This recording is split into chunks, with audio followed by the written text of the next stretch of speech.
Hello, good morning to all of you. आप सबको प्रातः अभिवादन।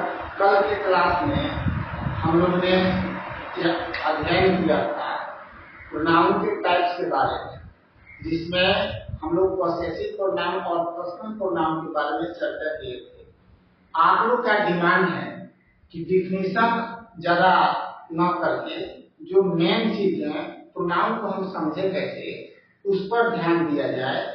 तो इसके लिए हैं कुछ बेसिक चीजें जो साधारण ढंग से हम प्रोनाउन को कैसे फाइंड आउट कर सकते हैं। क्योंकि जब प्रश्न पूछा जाता है तो उसमें ये बोला जाता है इंडिकेट ऑफ प्रोनाउन और फाइंड आउट ऑफ प्रोनाउन। तो इसको कैसे हल किया जाता है, तो अगला प्रोनाउन जो है उसको बोलते हैं रेफ्लेक्सिव प्रोनाउन। रेफ्लेक्सिव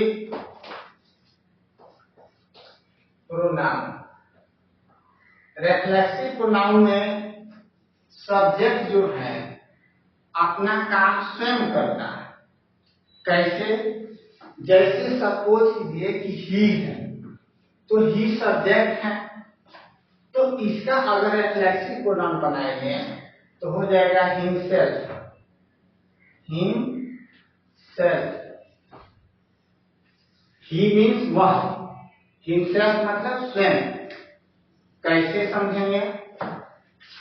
तो he does his work himself. He does his work himself. वह अपना काम स्वयं करता है। जब इस प्रकार का वाक्य बनाते हैं तो हम रेफ्लेक्सिव प्रोनाउन का प्रयोग करते हैं। दिए हुए वाक्य में आपसे पूछा जाता है रेफ्लेक्सिव प्रोनाउन को अंडरलाइन कीजिए। तो यहाँ ही सब्जेक्ट है, डज वर्ब है, हिज पॉसेसिव है और हिमसेल्फ जो है वो है आपका रेफ्लेक्सिव प्रोनाउन। इसे ऐसे जो है अंडरलाइन करके हम रेफ्लेक्सिव प्रोनाउन को समझते हैं। एक इसका यूजेज हो गया। उसी प्रकार सब्जेक्ट आई है, तो आई का रेफ्लेक्सिव प्रोनाउन बनाएंगे तो हो जाएगा my self. My self. You है तो हो जाएगा योर सेल्फ।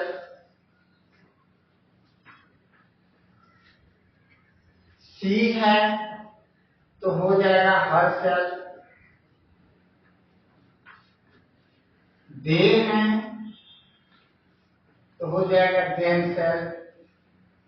Them self.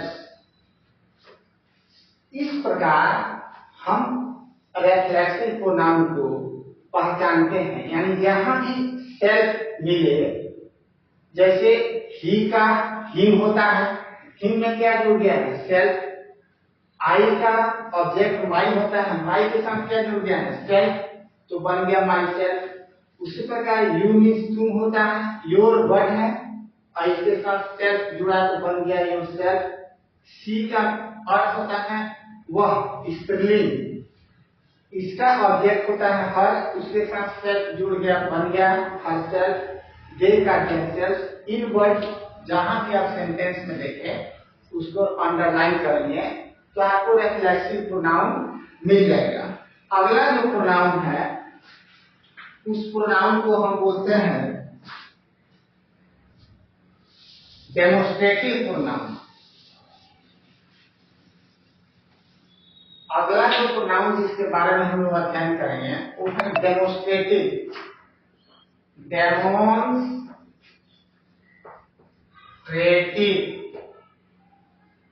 इसका अगर सिंपल वे में समझना चाहते हैं तो ऐसे समझिए, टू इंडिकेट अ ऑब्जेक्ट, जो ऑब्जेक्ट को इंडिकेट करता है या सेंटेंस में किसी चीज को एड्रेस करता है, इसके लिए होता है दिस, दैट, दीज, दोज। कोई वस्तु नजदीक है तो आप दिस का प्रयोग करेंगे, कोई वस्तु दूरी पर है तो आप दैट का प्रयोग करेंगे, लेकिन सिमिलर अर्थ में होगा। वही प्लूरल अर्थ करेंगे तो दिस नियरनेस के लिए होता है और दोज दूर की वस्तुओं के लिए होता है। आप कहेंगे सर जी एग्जाम्पल से समझाइए, तो this house is my here we live. जब हम बड़े क्लास में जाते हैं तो वाक्य भी बड़े होते जाते हैं, तो यहाँ दिस जो इंडिकेट कर रहा है यह डेमोस्ट्रेटिव प्रोनाउन हो गया। हाउस इज आपका हेल्पिंग वर्ब हो गया। माई जो होता है आई का ऑब्जेक्ट माई होता है। हेयर क्वेश्चन वर्ड है, लेकिन यहाँ जो है दूसरे प्रोनाउन के रूप में जो है आगे हम बताएंगे। इस प्रकार करके हम लोग जो है प्रोनाउन के टाइप्स को समझते हैं। इसके बाद आता है relative pronoun. Relative pronoun, relative pronoun क्या करते हैं? रिलेट, जोड़ने का काम करते हैं। कैसे? इसके लिए दो शब्द मेन होता है, वो है आपका हु और हुम। हु मतलब होता है वह, लेकिन जब हु क्वेश्चन वर्ड है, लेकिन जब यह वाक्य के बीच में आता है तो इसका कौन अर्थ नहीं होता है। हु मीन अगर इंट्रोगेटिव है तो कौन अर्थ लगता है, लेकिन जब वाक्य के बीच में आता है तो हु का हो जाता है जो। जैसे अगर आप वाक्य बनाते हैं the man is standing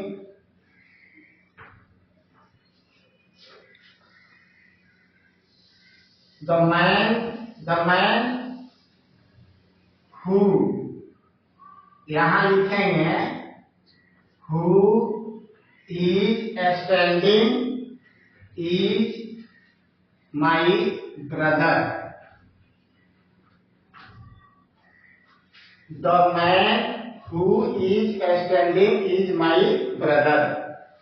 the man subject हो गया, यहाँ who क्वेश्चन वर्ड है, लेकिन यहाँ रिलेटिव प्रोनाउन के रूप में यूज हुआ है, जिसका अर्थ होता है जो। वह व्यक्ति जो स्टैंडिंग खड़ा है इज माई ब्रदर, मेरा भाई है। इस प्रकार हम वाक्य प्रयोग करते हैं और यहाँ हु को इंडिकेट करते हैं, हमें मिल जाता है रिलेटिव प्रोनाउन। प्रोनाउन को खोजकर उसे इंडिकेट करने के लिए उसके नाम और उसके सिग्निफिकेशन, जो पहचान होते हैं, जो स्ट्रक्चर होता है, उस पर फोकस करना जरूरी होता है। हम संक्षिप्त में छोटे छोटे क्लास में ऐसे ही आपको प्रोनाउन के प्रॉपर पार्ट के बारे में, इसके टाइप्स के बारे में बताते रहेंगे। इसके लिए आप चैनल को देखते रहिए और सब्सक्राइब करिए। धन्यवाद।